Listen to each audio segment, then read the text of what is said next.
Diary of an Inner City Pre-Medical Student. What do you do when there's no blueprint for your situation to get into medical school? I'm going to video blog my journey to becoming a doctor.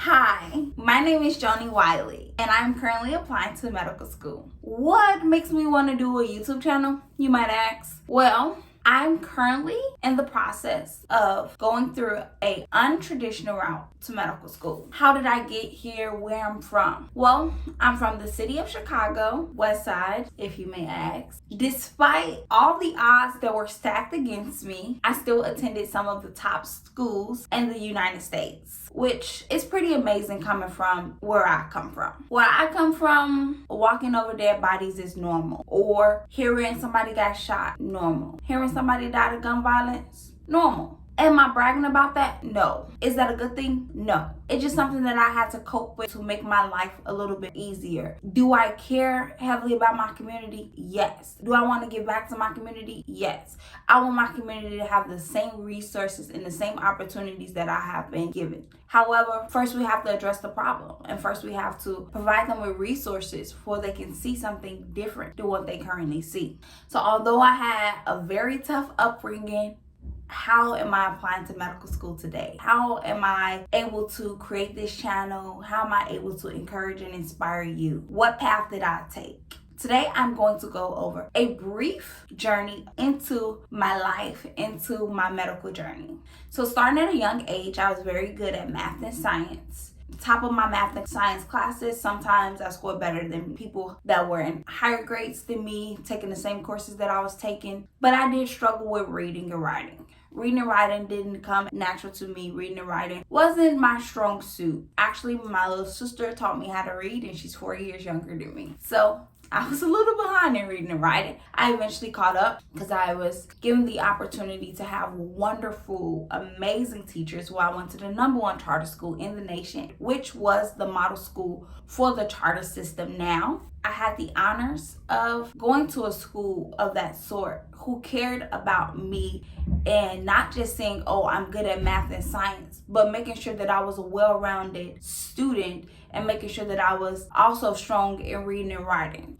Although I started off very low in my reading and writing classes, I ended up graduating #3 in my class from elementary school, which was kindergarten through 8th grade. And I ended up bringing up my very low percentage. I believe I was probably at like the 60% in reading and writing, to ended up graduating 80-90% in those categories. I ended up going to private school for high school, De La Salle, if some of you guys are familiar. It was not a co-ed school, it was an all-girls school. We had an all-boys campus. There I was still strong in same subjects, math and science. I grew a deeper love for science and math. I was just, anybody who know me know I was a nerd. I like competition. I like a challenge. I like a struggle. I like being able to overcome. I like feeling like I did better than the class. I like getting 100% in math and science. Okay, I'll settle in reading and writing, but in math and science, I love being the best of the best.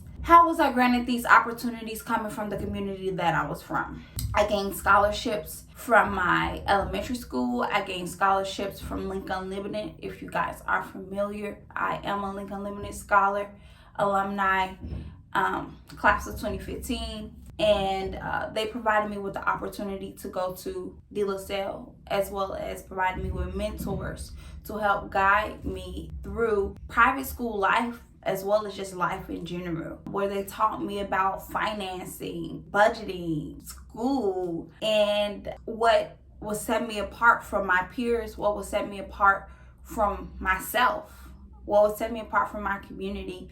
And these skills I have taken with me from high school to college to my post-bac, all through. So what was my route? I graduated high school. I was very disappointed. I didn't graduate with honors. I didn't have National Honor Society. I did not have any of those things. I was very disappointed in myself. When I applied for the National Honor Society, because at my school you had to apply for it, When I applied for National Honor Society, they said I didn't make the cut. I know the reason why I didn't make the cut, and that's because the president of the National Honor Society and me, we had a rough relationship, to say the least. That hindered me getting into the National Honor Society. So when I got to college, I was like, I'm graduating with honors. I'm going to show my high school they messed up. And that's the attitude I went in. Wanted to major in chemistry, dance, and psychology. I ended up graduating with a biochemistry degree. And I've taken a lot of dance classes, but not enough to get a minor or have a major in it. I liked psychology. However, I hit a bump in the road where me and one of my professors did not necessarily see eye to eye the first college course I took. So that discouraged me from psychology. And I didn't take another psychology course after my first intro level course. I was advised to do other things like, pre-nursing, PA. I think you'll be a really good nurse practitioner. And I'm not discrediting any of these career paths. I believe medicine is a team sport, and I do believe everybody that works in a medical field is important. You might not see them as the face of the hospital. You might not know the things and how they impacted your health decision, but everybody that works in the hospital is important. Everybody that works in the medical system is important to making sure that you get the best outcome that you have. That being said, why did I want to be a doctor? Why do I want to be a doctor? Even when I was discouraged not to, even when they just didn't understand.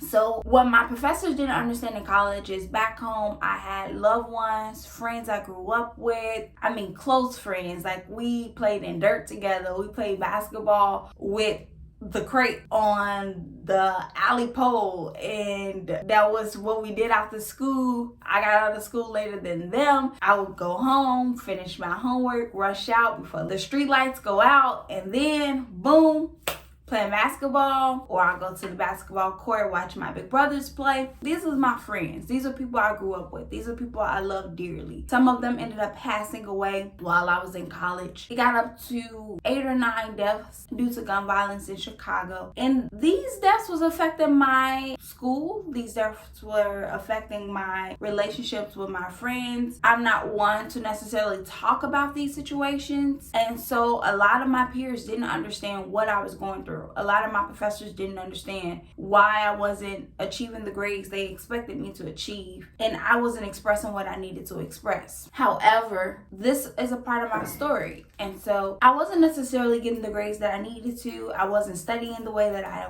wanted to. I was very active in the campus community that I was a part of at Beloit College, and I had a lot of different leadership roles. While all of these things were transpiring, and they kind of discouraged me in a sense that I wasn't going to be good enough for medical school, and that I wouldn't get in.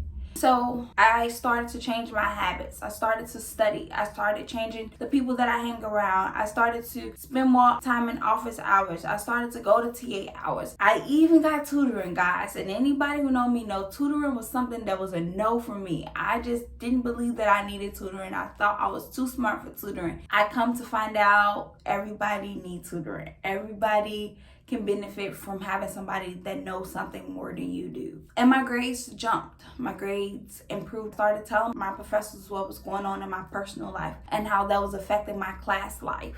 So my grades started increasing. I'm feeling good. I'm seeing that upward trend that medical schools want to see. And then boom, my stepdad died. My stepdad raised me since I was 1. And that was hard for me. Very, very hard for me. When he died, I couldn't focus. I was distracted. I didn't know what to do. And so what do you do when the person you love the most passed? And not only passed, he was on hospice, and he told me he was on hospice in December of 2017. He died March 1st of 2018. So I didn't spend his last days with him. I spent his last days working as the head basketball manager of our women's college basketball team. I worked every day like nothing ever happened. Like I didn't know my dad was dying. Like nobody knew. The team didn't know. Only person knew was the coach. And I worked and I showed up every day and I made it count. Why would I do such a thing? One, because my dad told me to, and two, because my passion for basketball. I played basketball from 3rd grade to junior year of high school, and I was disappointed in myself that I didn't play senior year, so I decided to become a manager my freshman year of college. And my dad was so proud of me for becoming a manager and sticking to basketball. My family don't believe in quitting, so if you start something, you have to finish it in my family. And so my dad told me I had to finish it. So he sent me back to school, winter break, and I worked. I found out my dad died while I was at a mentor meeting for underrepresented minority students in STEM. Well, I was a mentor to these students. I mentored them for, at the time, I think it was my first year doing mentoring, and I lost it. I just didn't know. And so that semester I finished with a 3.1 with my dad dying. That's pretty good. However, that's not the GPA I needed in order to apply to medical school that cycle and to study for the MCAT. Instead of studying for the MCAT junior year like I planned, I was grieving. I was trying to find strength. I was trying to find endurance. I was trying to find a reason why to still do medicine. And I didn't know what or how I couldn't apply to medical school. So what do I do? What do I do? Everything I worked for is down the drain. What do I do now? I YouTubed. Me and my friend, we YouTubed and we researched underrepresented in STEM, underrepresented medical students. And I found a YouTube channel, and the YouTube channel was Black Girl White Coat. And she had an episode talking about students who did untraditional routes to medicine, and this just pierced my soul. I am a woman of faith, and I am a woman of resilience. So when I saw that episode, it breathed life back into me. It gave me hope that I'll be able to go to medical school like I once dreamed of. And then I started doing research on post-bacs. I started doing research on biomedical programs. I was highly advised not to do a post-bac, and I did it anyways. I graduated from my post-bac this May 2021, and I finished the program with a very competitive GPA, and the program gave me the confidence that I needed, that I am ready to become a medical student. Even with trials this year that transpired in my application process that I will tell you in the later episode, I still overcame those challenges, and I still applied, I still pushed. And this YouTube channel is for you guys. This YouTube channel is for the comeback kid. This YouTube channel is for